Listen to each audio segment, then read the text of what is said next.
Birthday Garnett. um, hey, welcome, Julita. Happy to see you this morning. So this morning I want to read from the book of Isaiah as well. This, this Isaiah 8:20 to 22 that says, "Look to God's instructions and teachings. People who contradict His word are completely in the dark. They will go from one place to another, weary and hungry. And because they are hungry, they will rage and curse their king and their God. They will look up to heaven and down at the earth, but wherever they look, there will be trouble and anguish and dark despair. They will be thrown out into the darkness." Um, Today, I am just grateful for God's word, God's instructions, and God's teachings. Um, I like that word too. Um, when I was living down in Trinidad a few years ago, um, they funnily they call like when you grow your own fruits and vegetables, uh, they call it provisions.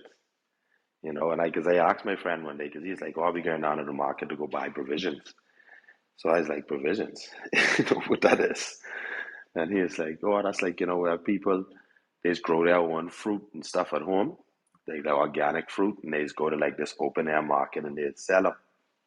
So I thought that was very interesting, and I like that word and the topic because God's word and His instructions, that's like our provisions. That's like our healthy food. That's like what we need to live a healthy and a sustainable life, you know? I was talking to a good friend of mine yesterday, and she was reminding me, of, I mean, a little bit about my journey. Like 'cause sometimes you just be moving so fast that you don't really stop to think about how far God has brought you from. Like you think about the times when you was down and you say to yourself, like, I don't ever want to go back there. But like in our haste to continuously move forward, like sometimes we don't really stop and look right back and be like, boy, I come from this, but this happened and this happened and this happened and this happened. And then sometimes you have to like sort of just stop and realize that it was an entire process, but it was a process that involved God along the way. Like it was a journey when we started this room. It was a journey, like it just keep getting a little bit better. I mean, you learn a little bit more, like you just keep consuming like His provisions, like His word and His instructions. And but no, let me not say and but the most important part of the journey was obedience. Like obedience was and is the most important part of the journey in my mind, because God has speak to us through so many different things and so many different ways.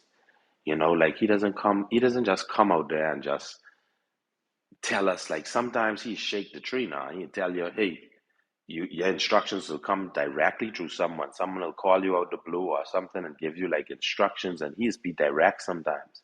But a lot of times, all throughout our day, we just be getting little updates, little updates on how to do. But it's how we observe these things. It's how we live. It's like how you notice the little small things around you. Like you could just be walking somewhere and you notice how two animals operating together. You see a dog and a cat who is friends. That could be an instruction from God for, how you need to be friends with somebody that you wouldn't normally be aligned with. You could you could see a sign just in the way that the water moves, or and like he, because He is all present and omnipotent, like His instructions and His signs don't normally come the same way. It's always like in small little things, and you just have to be observant and you just have to be obedient to it. And obviously have your mind and your heart open up by using the word and by using community and by the church, so that like your spirit could be open up to receive God's instructions. Um, so that's just I appreciated that topic today, precious and teach provisions. It's a very powerful one in the Bible and in my life as well too. Thank you again, everyone, for the opportunity to speak. I'm Kerry, and I relinquish my mic to Sister Janita.